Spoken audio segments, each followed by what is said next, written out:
Assalamualaikum warahmatullahi wabarakatuh.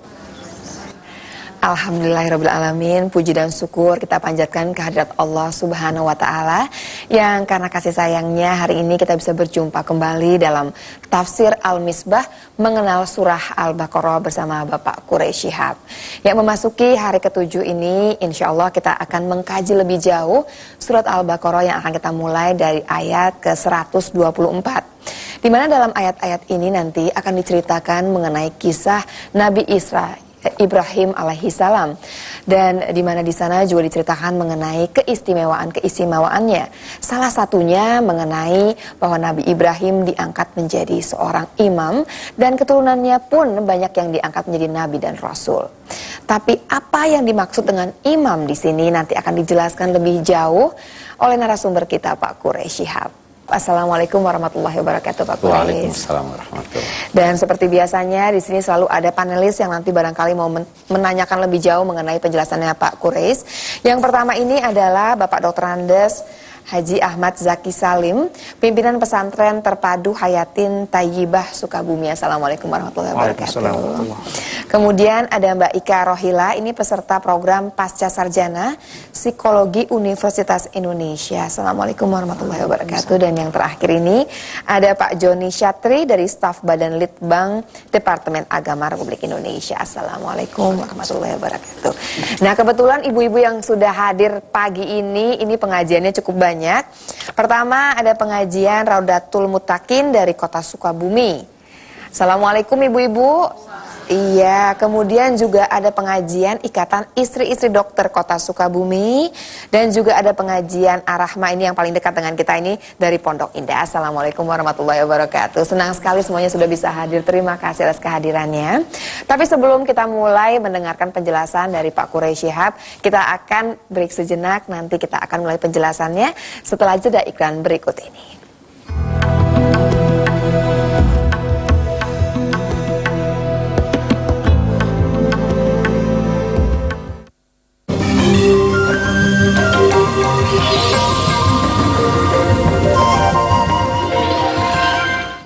Ya pemirsa, di tafsir Al-Misbah mengenal surah Al-Baqarah, pagi ini kita akan membahas surat Al-Baqarah yang kita mulai dari ayat 124 yang isinya banyak menceritakan mengenai Nabi Ibrahim alaihissalam. Silakan Pak Quraish. Bismillahirrahmanirrahim. Alhamdulillah wassalatu wassalamu ala Rasulillah wa ala alihi wa ashabihi wa man wala. Ibu-ibu, para pemirsa, Assalamualaikum warahmatullahi wabarakatuh. Dalam episode ini kita akan berbicara menyangkut Nabi Ibrahim alaihissalam. Sebelum ini kita sudah berbicara tentang kecaman Al-Quran menyangkut orang-orang Yahudi, dan bagaimana mereka itu enggan mengikuti tuntunan Nabi Muhammad SAW. Nah, ayat kita yang berbicara tentang Nabi Ibrahim dan lain-lain ini sebenarnya berhubungan erat dengan ayat-ayat sebelumnya.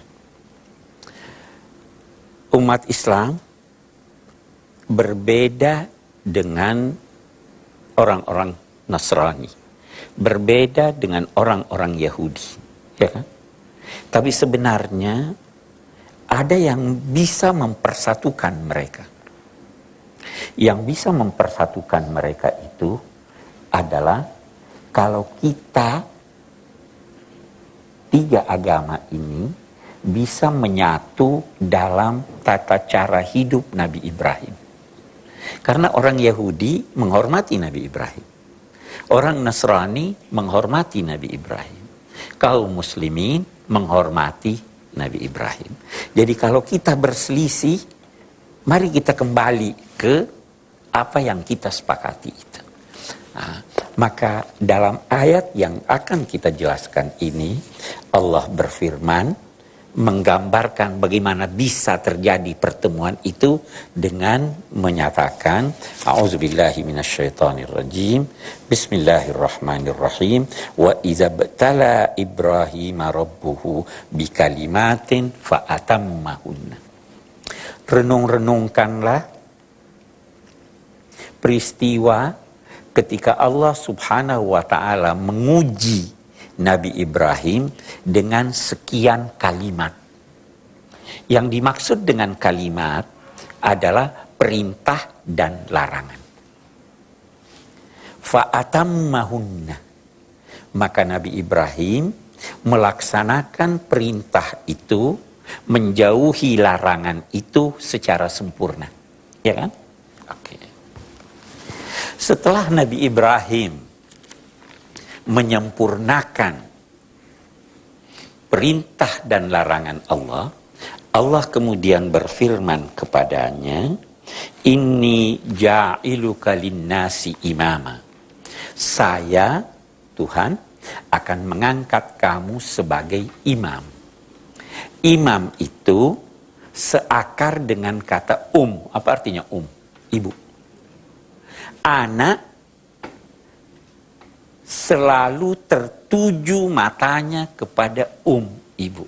Karena itu diteladani oleh anak.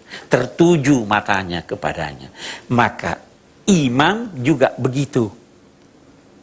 Orang yang diteladani dinamai imam. Kita kalau sholat, ada imamnya. Boleh tidak ruku sebelum imam ruku? Tidak boleh. Karena kita harus teladani dia.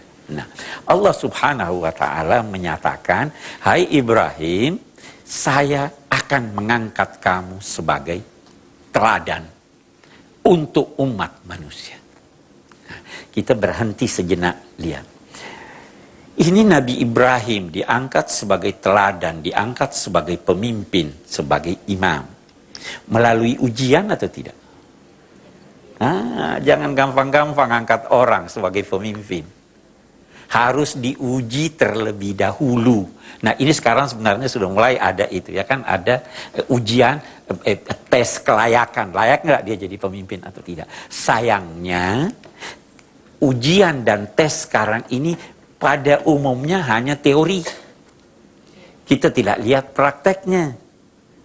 Kalau kita berkata pengangkatan Nabi Ibrahim sebagai imam ini, teladan untuk seluruh umat manusia ini, terjadi setelah pengangkatannya menjadi nabi, atau setelah dia diperintahkan untuk menyembelih anaknya, kalau kita berkata begitu, maka ini menunjukkan bahwa ujian Allah kepada Nabi Ibrahim itu bukan hanya sekedar teori, tapi dilihat bagaimana prakteknya dia untuk ini. Ya kan? Nah, lulus Nabi Ibrahim. Allah mengangkat beliau sebagai imam, teladan untuk seluruh umat manusia. Banyak sekali keistimewaan Nabi Ibrahim itu, banyak sekali.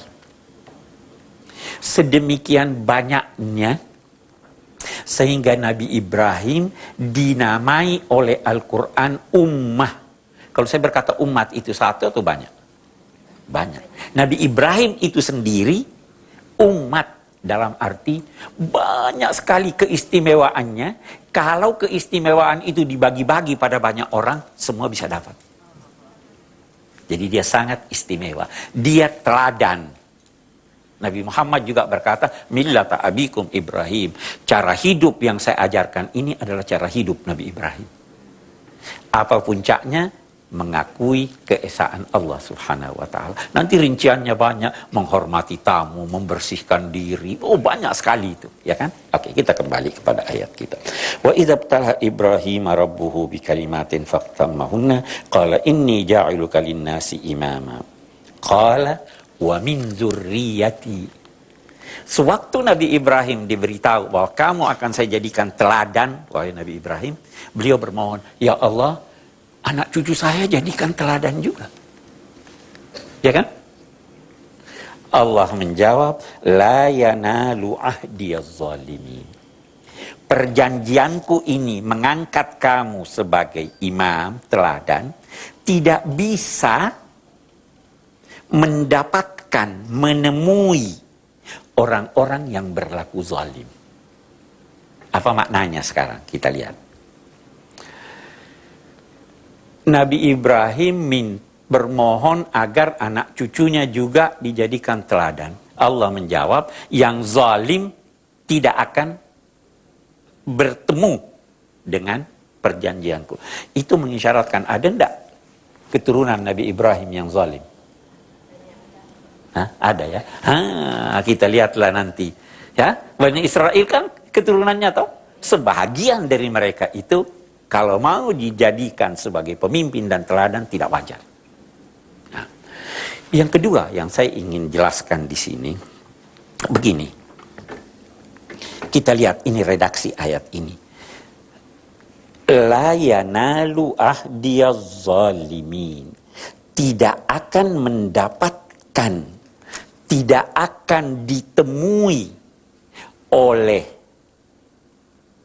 perjanjianku ini orang-orang zalim. Kita bertanya, siapa yang aktif? Perjanjian Allah yang tidak menemui atau orang zalim yang tidak menemui? Keliru. Ini ada, saya beri contoh. Saya tidak akan menemui Anda. Siapa yang aktif sekarang? Saya tidak akan menemui Anda. Ya kan? Anda objek. Saya subjek. Perjanjian Allah ini tidak mau pergi bertemu dengan orang zalim. Objek kan? Oke. Kalau begitu kepemimpinan yang direstui Allah, itu yang tidak mau datang. Kalau begitu kepemimpinan ini lebih banyak anugerah Allah daripada usaha manusia. Karena siapa yang datang? Saya yang datang, Anda nunggu aja. Ya toh? Oke. La yanalu ahdiyaz zalimin. Yang kedua, kepemimpinan itu adalah perjanjian antara Allah dengan yang dijadikannya pemimpin. Ini berbeda dengan konsep kepemimpinan dalam dunia barat. Dia menganggap kepemimpinan itu kontrak antara masyarakat dengan pemimpin.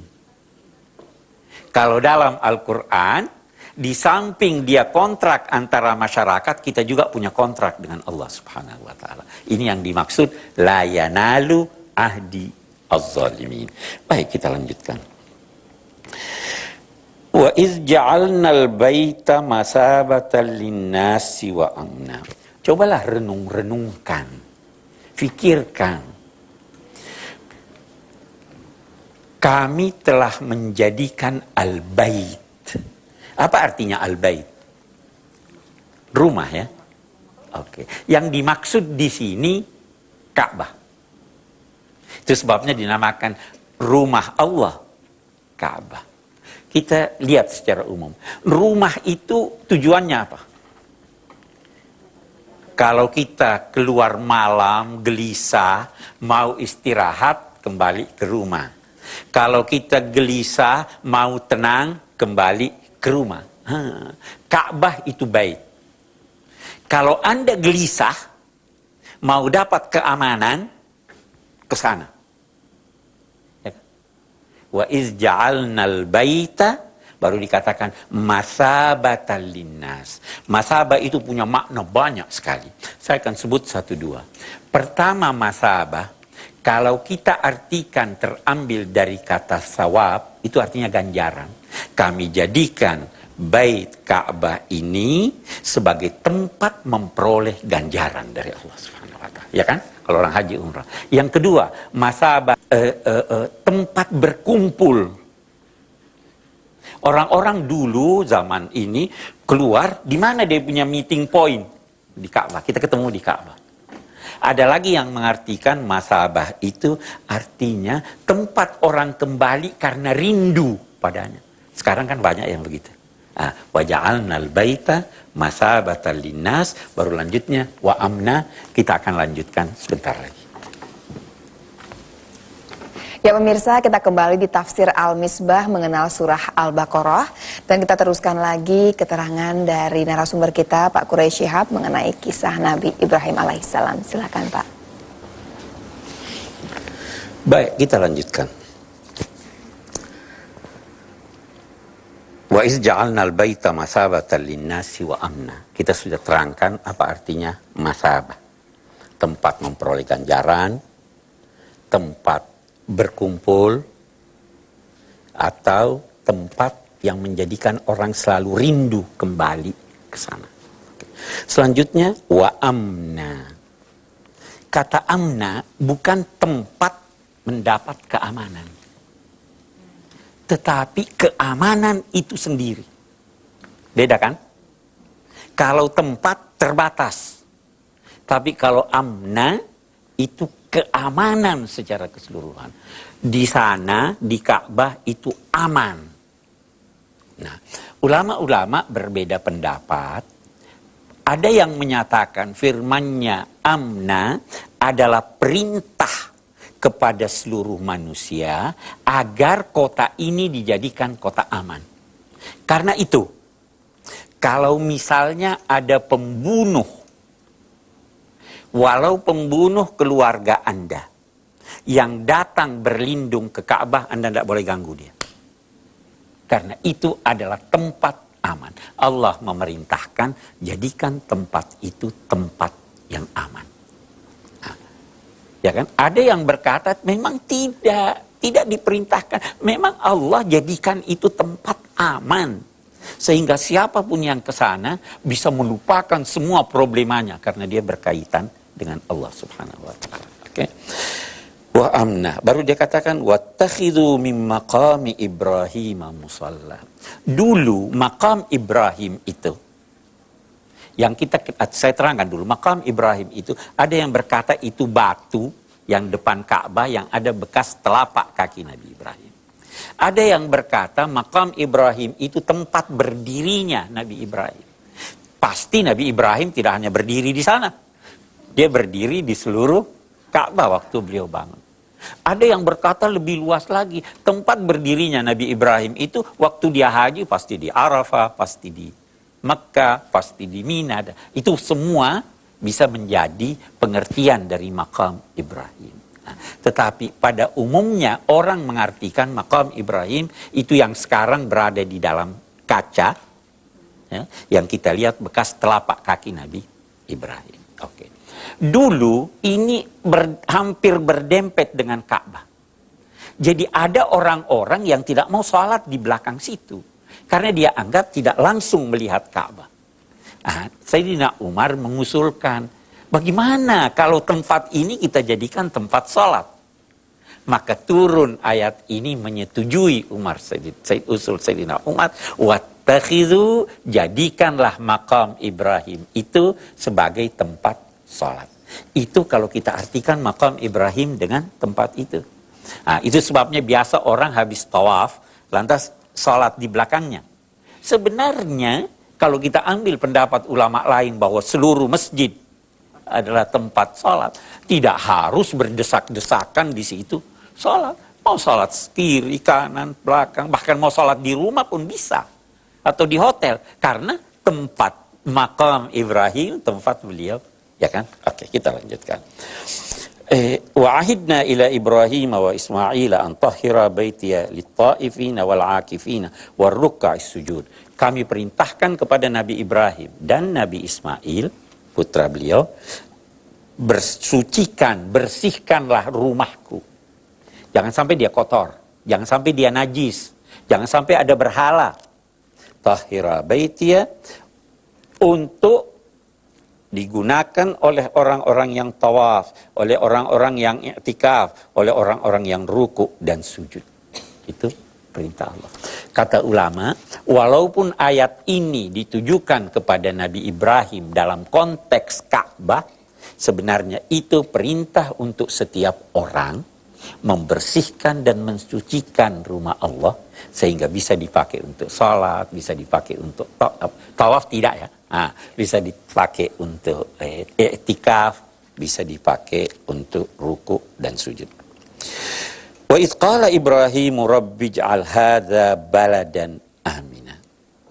Renung-renungkanlah waktu Nabi Ibrahim berdoa kepada Allah.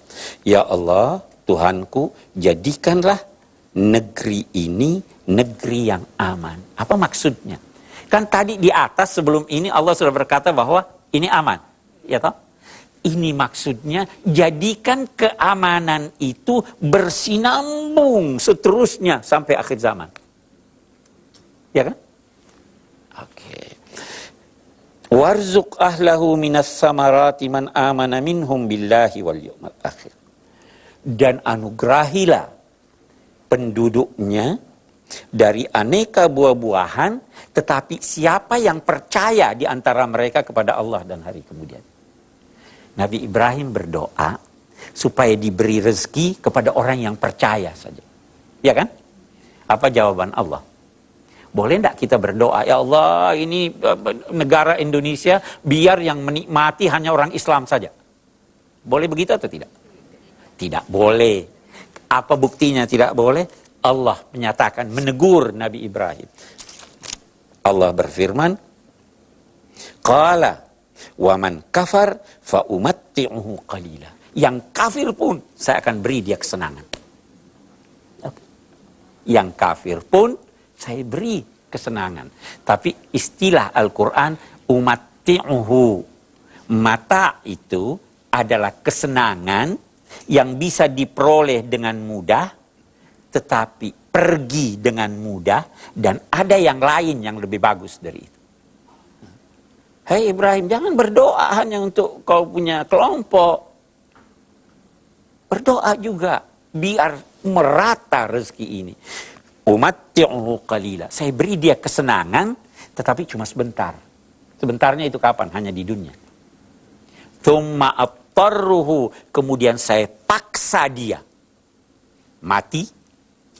Setelah mati, kan dipaksa mati, ya toh? Setelah mati, saya antar dia menuju siksa yang pedih. Tsumma attarruhu ila adzabin nar wa bi'sal masir. Nah, ini pelajaran buat imam kan, pemimpin kan ini ya. Dia sudah diangkat. Jangan kepentingkan golonganmu aja. Jangan pentingkan penganut agama kamu saja. Membangun negeri, berdoa, berusaha untuk seluruh penduduk negeri. Tanpa melihat agama, tanpa melihat suku, keturunan, semuanya. Berbeda keyakinan, oke, itu urusan Allah. Ya, itu. Nah, ini juga kita disuruh merenung, diajar kita. Cobalah berdoa untuk negeri Anda. Sebagaimana Nabi Ibrahim berdoa. Cobalah berusaha agar kesejahteraan menyebar ke seluruh penduduk negeri. Itu tujuannya kita disuruh merenungkan. Wa idz qala Ibrahim. Baik. Baru. Wa idz yarfa'u Ibrahimul qawa'ida minal baiti wa Ismail. Renung-renungkan juga. Sewaktu Nabi Ibrahim mengangkat, meninggikan fondasi al-bait, fondasi Ka'bah. Ka'bah itu sudah ada sebelum masa Nabi Ibrahim. Tetapi hancur. Tidak ada. Allah menunjukkan di sini tempatnya Ka'bah. Beliau gali, disitulah fondasinya, dia angkat. Itu yang dimaksud, renung-renungkanlah ketika Ibrahim mengangkat, meninggikan fondasi Ka'bah bersama Ismail. Lalu mereka berkata, Rabbana taqabbal minna innaka antas sami'ul alim. Sambil dia bangun, tujuan kami membangun ini luhur. Wahai Allah, wahai Tuhan, terimalah upaya pembangunan kami ini. Itu kan, Rabbana taqabbal minna innaka antas sami'ul alim. Rabbana waj'alna muslimaini laka. Beliau bangun, Nabi Ibrahim bersama putranya Ismail. Beliau berdoa lagi. Ya Allah, jadikanlah kami berdua muslimain, dua orang muslim. Karena tidak ada orang lain bersama dia. Muslimain. Kita bertanya, waktu itu keduanya sudah jadi muslim atau tidak? Keduanya sudah muslim. Tetapi walaupun keduanya sudah muslim, doanya jadikan kami tetap di dalam keislaman ini. Karena bisa tergoda orang. Rabbana waj'alna muslimaini lak wa min dzurriyyatina ummatan muslimatan lak, dan juga dari anak keturunan kami. Baru wa arina manasikana, tunjukkanlah kepada kami tempat-tempat dan cara-cara melakukan ibadah. Nah, mau haji, di mana sih Arafat ini? Di mana sih Mina ini? Di mana sih Muzdalifah ini? Mana batas-batasnya? Ya Allah, tunjukkan kepada kami. Tunjukkan kepada kami bagaimana sih cara sholat yang benar. Bagaimana sih puasa yang benar. Bagaimana caranya, di mana tempatnya. Rabbana arina manasikana. Sesudah berdoa begitu, waduh ini sudah luar biasa pengabdian Nabi Ibrahim ya. Sudah bangun Ka'bah, sudah ini, dia masih khawatir ada dosanya. Karena itu dia tutup, watub alaina. Ampuni kami ya Allah. Watub alaina innaka anta tawwabur rahim. Quraisy ini udah makin panjang penjelasannya, tapi pasti ada pertanyaan yang timbul karena makin jelas dijelaskan itu biasanya malah makin banyak pertanyaannya. Baik, nanti dari panelis boleh bertanya, ibu-ibu juga silahkan nanti kalau mau bertanya. Kita akan berhenti sejenak dan kami akan kembali lagi masih dalam tafsir Al-Misbah mengenal surah Al-Baqarah. Baik pemirsa, kita masuki segmen tanya jawab di tafsir Al-Misbah mengenal surah Al-Baqarah yang tadi kita mulai dari ayat 124. Langsung ke panelis pertama ini Pak Ahmad, silakan Pak Ahmad. Terima kasih. Pada kesempatan kali ini saya tertarik untuk menyoroti surah Al-Baqarah ayat 126, yaitu tentang doa yang diucapkan oleh Nabi Allah Ibrahim alaihissalam. Di sini nampak sekali kekuatan sebuah doa, di mana doa yang beliau ucapkan itu mohon supaya kota Mekah dijadikan tempat yang aman dan subur serta berlimpah ruah segala rizki. Mungkinkah sebuah negara seperti Indonesia ini, yang kalau kita lihat secara geografis lebih memungkinkan untuk lebih daripada Mekah atau Saudi Arabia? Pertanyaan saya, sebatas mana sebetulnya Pak Quraisy kekuatan sebuah doa itu? Terima kasih. Silakan Pak. Iya, mungkin salah satu episode nanti kita akan berbicara tentang doa. Tapi secara umum saya mau katakan, doa itu sangat kuat. Karena Allah berjanji. Bahkan memerintahkan, berdoalah niscaya kukabulkan doa. Jadi dia mempunyai kekuatan yang luar biasa. Doa. Nah, tentu dengan syarat-syaratnya. Tulus, jangan tergesa-gesa. Di episode yang kemarin kita ada bicara wasta'inu bis sabri was shalah. Doa harus sabar. Waktu sabar harus berdoa. Ada orang yang tidak sabar. Tapi doa sangat kuat. Iya, baik ya Pak Ahmad ya, jelas ya. Saya pindah ke panelis yang kedua ini. Mbak Ika silakan Mbak. Langsung saja ya Pak Quraisy. Kita ketahui bahwa dalam sejarah Islam itu ada 3 term yang sering dipakai untuk menggambarkan penguasa Islam. Yang pertama imam, yang kedua khalifah, yang ketiga sultan. Kira-kira perbedaan dari ketiga term tersebut apa dalam pandangan Al-Quran, dan mengapa yang dipakai untuk penguasa yang dipakai untuk Nabi Ibrahim itu imam bukan yang lainnya? Oke, kenapa? Terus yang kedua satu dulu ya. Nanti keburu lupa ya Pak. Sebenarnya istilah-istilah itu kemudian muncul. Al-Quran kita dapat katakan memakai 2 atau 3 istilah. Yang pertama imam, untuk menunjukkan bahwa pemimpin itu harus berada di depan. Yang kedua khalifah, terkadang juga pemimpin itu harus ada di belakang untuk mendorong. Yang ketiga, dalam hadis-hadis Nabi itu digunakan istilah amir.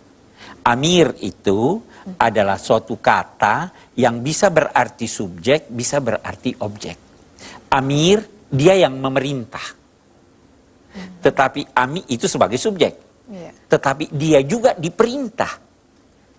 Ya toh? Amir itu bisa berarti yang diperintah. Dia diperintah oleh yang menyerahkan kekuasaan kepadanya. Oleh rakyat, oleh Allah. Sehingga dia amir sebagai yang diperintah. Tetapi dia punya wewenang memerintah. Karena apa?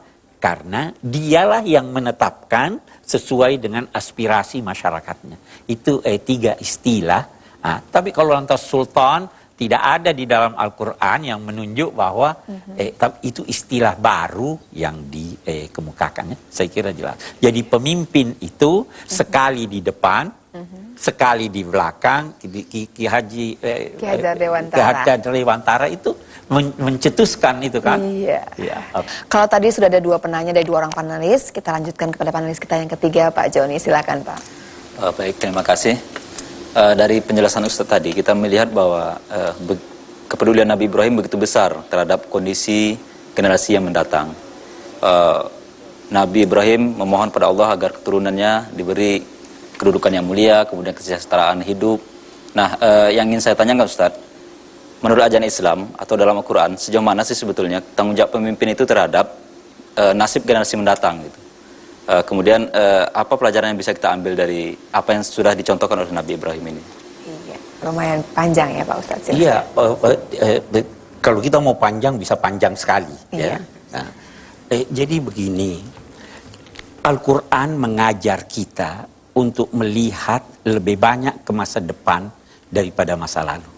Karena itu kita temukan di dalam ayat-ayat suratul Baqarah, misalnya setelah Allah menjelaskan tentang suatu persoalan atau persoalan masa lampau, dinyatakannya tilka ummatun qad khalat laha ma kasabat walakum ma kasabtum.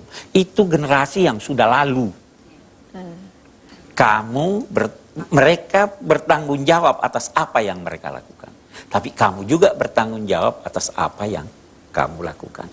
Jadi arahnya itu ke depan, bukan ke belakang. Nah, mundurlah satu bangsa yang selalu hanya mau lihat ke belakang sambil melihat kesalahan orang. Mari kita melihat ke depan dan menjadikan yang di belakang itu sebagai pengalaman agar tidak terulang. Dan dalam rangka melihat ke depan itu, kita melihat generasi masa datang. Itu tanggung jawab pemimpin. Kita masih akan kembali dalam tafsir Al-Misbah mengenal surah Al-Baqarah. Kayaknya saya sudah harus pindah kepada ibu-ibu, ini sudah banyak yang mau bertanya ini Pak Qureis. Silakan Ibu. Pak Qureis, apakah esensi berkiblat dalam kehidupan agama Islam? Demikian pertanyaan saya. Iya, insya Allah ini kita akan bahas lebih banyak pada ayat yang berbicara tentang kiblat. Namun demikian, sepintas saya katakan pada Ibu, menyatunya arah, menyatunya pandangan, membantu kepada menyatunya hati, langkah, dan pikiran. Ibu bisa bayangkan, satu orang memandang ke sana, yang satu memandang ke sana, yang ini, itu dia. Nah, karena itu nanti kita akan temukan dalam konteks uraian Al-Quran tentang kiblat, itu dinyatakannya wali utimma ni'mati. Saya mempersatukan kamu mengarah satu kiblat agar supaya saya menyempurnakan nikmatku. Kalau satu masyarakat pandangannya berbeda-beda, arahnya berbeda-beda, mereka akan tidak akan maju. Nah, maka Allah menentukan satu arah, kesanalah kita mengarah. Supaya hati kita ke sana, pikiran kita ke sana, langkah kita ke sana. Itu sebagian dari esensi.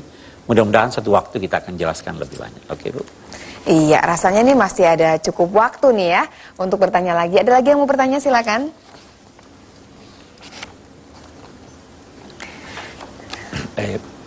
Mikrofonnya. Kalau tidak ada, saya masih ada sedikit yang saya ingin terangkan pada ayat kita ini. Iya. Akhir itu setelah Nabi Ibrahim berdoa, Allah Subhanahu wa taala menyatakan di sini, "Wa may yarghabu an millati Ibrahim illa man safiha nafsa."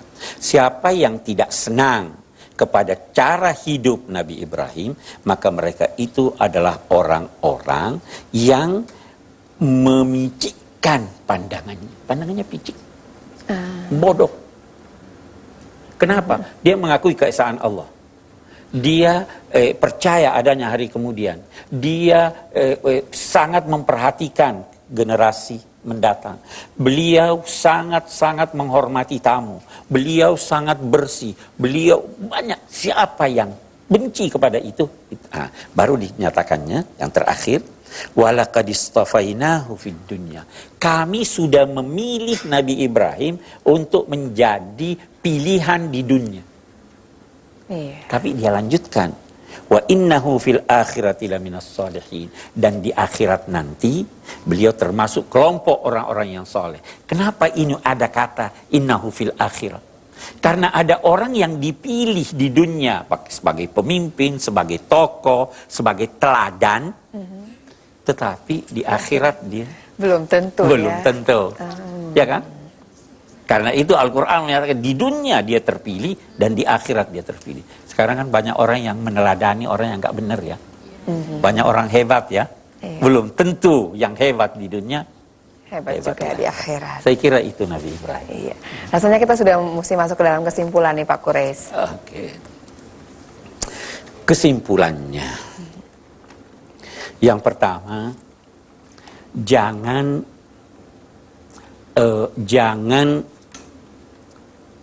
dengan mudah memilih teladan. Ya kan? Pilih-pilih teladan Anda, pilih-pilih pemimpin Anda setelah tahan uji dan terbukti dalam ujian. Itu yang pertama. Iya. Yang kedua, dalam konteks membangun negara, perhatikan seluruh anggota masyarakat. Jangan membedakan suku atau agama. Itu kesimpulan yang kedua. Iya. Yang ketiga,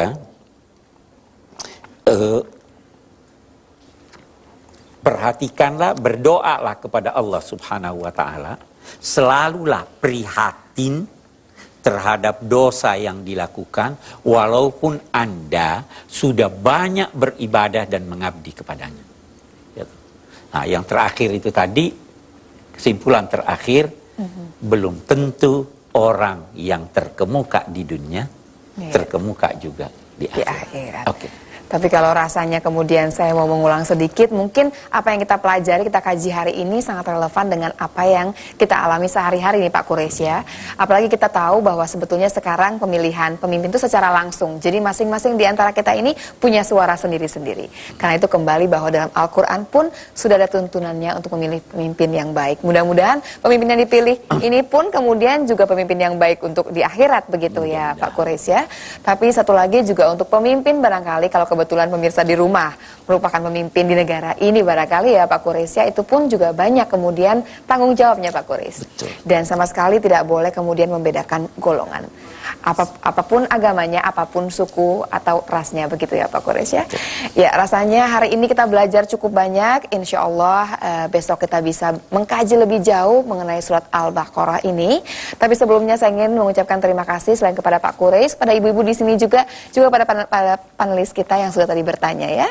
Ya insya Allah kita bisa berjumpa lagi besok tentunya dalam tafsir Al-Misbah mengenal surah Al-Baqarah bersama Pak Quraisy Shihab.